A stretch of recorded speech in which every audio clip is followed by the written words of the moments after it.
Yeah, pass him there. Good. Take it away. Good. Kenny, nice beanie. Special cause, obviously.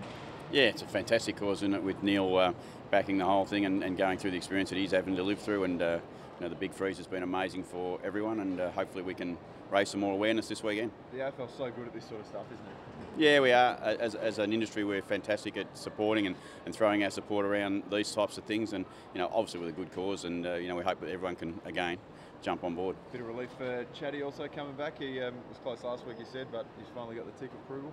Yeah. Look, as I said to you last week, he was really keen to play in the game last week.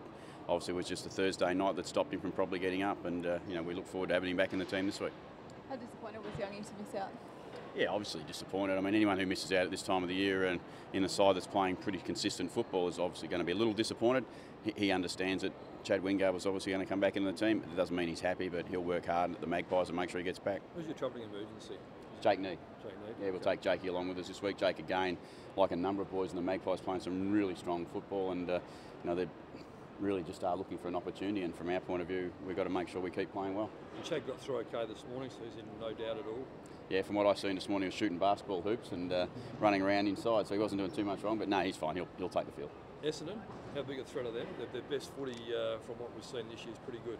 Yeah, their best footy's really good. I mean, they've beaten West Coast, they've beaten Geelong, you know, they've beaten some big teams in the competition, and we know how dangerous they are. You know, we understand the quality that's on the park for Essendon, and for us, it's going to take nothing but our best. Is their forward line the big threat? I mean, their inside 50 count isn't fantastic, where yours is very, very good. But once they get the ball in there, they generally score. Is that the biggest threat for you? Am I stopping here for a minute? Yeah, it might stop working for some reason, but there's still batteries. Trying to lapel him. Yeah, I was Sorry. Alright, Yeah. maybe switch on. Alright, guys. Much more in your favour than Essendon's, but once they get in there, they're dangerous. Is that the way you view it as well?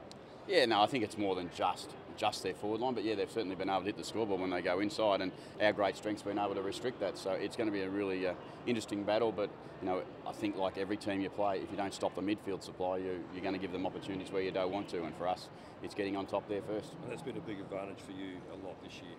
Yeah, well, hopefully it's been an advantage, not always, but it's certainly been an advantage in games that we've performed well. So hopefully again the midfielders and Paddy and the boys and Jacko that go through there can give us that advantage again and put it in our half. Just on Paddy, I know it's been spoken throughout the week about Paddy facing his former team, but how is he feeling going into facing Essendon? Yeah, look, he's fine. He doesn't. Look, it's been a long time since he left Essendon, albeit it's been a year off. I think he's played against them once and he was significant in the end result for us, so hopefully if he can be as significant, that would be good. But Paddy doesn't, you know, look, he's got great friends still at Essendon and had great times there, but he's now Port Adelaide player and he wants Port to win, obviously. Does Charlie Dixon need to back up last week's efforts? I'm not sure.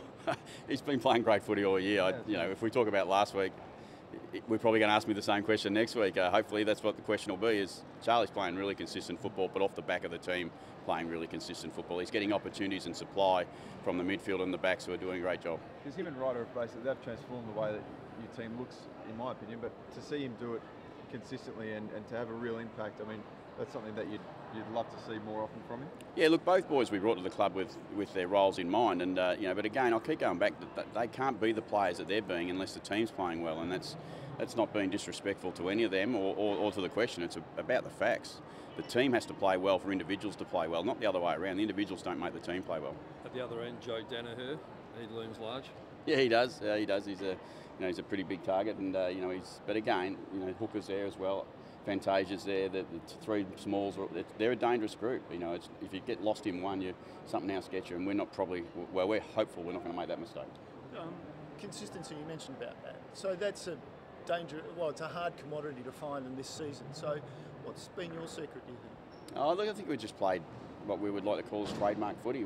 We haven't complicated in any way. We've kept it quite clear for our players, and the players have brought into that. And you know, it's about your effort as much as anything. If you're consistent with that, you give yourself a chance in most games. And we know we're not the best team in the competition. We're performing really consistently, and we hope we can do that again tomorrow night.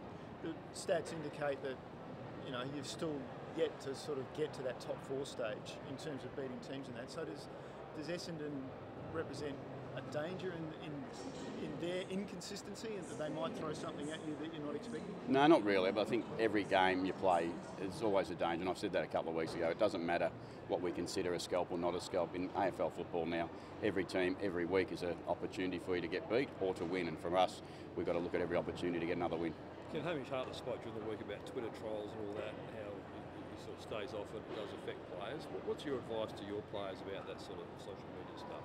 Do what I do, and that's none of it, because I don't know how to do it. So it's really simple. But look, look again, you know, that's the environment that those boys and young people are brought up in now. It's not something that I get frightened of. It's an individual choice, and I think Hamish has clearly made a choice that he doesn't want to be a part of that. And I think, from my own personal point of view, I think that's a smart decision. Can it affect them mentally though if they take too much notice of that sort of stuff? Well, I challenge everyone to get criticism put in your face every day if it's what you're passionate about and you're desperate to do well at, and someone keeps criticising you. I think that can't be a healthy way for you to live. And you know, so going for our players, or for any players in professional sport, I find it quite dangerous. So is that something then you've had to manage in yourself as a coach in delivering criticism? Yeah, no, you're always mindful of what the people you're working with, and the age bracket that I work with. I mean, it's really important that we have a good balanced view. But there's, I think the best one for me is just to be honest. Did any of the players ever say, "Gee, I copped it on Twitter last night," or is there any of that talk? Don't know, because I don't look at Twitter. No, but does anyone come up to the club and say to you, "Oh, geez, Kenny, I copped a roasting last night. You should read this"? Yeah, no, I don't reckon they talk to me about that stuff, because they know I've got no idea how to get on it. So, again, it's a choice. If you choose to read it, you've got to take the good with the bad. And unfortunately, from what I can gather, the bad is far more hurtful than any of the good can do for you. So I'd stay off it. How do you protect players against it? Why do people choose to do it? Maybe that's the generation you have to ask, not me. As I said, I'll give you a pretty simple answer. For me, it's just a don't go there type question, and I don't. But I've got kids that go there and they look at it too, but they're not, they're not on the public viewing all the time as sports people are. Thanks.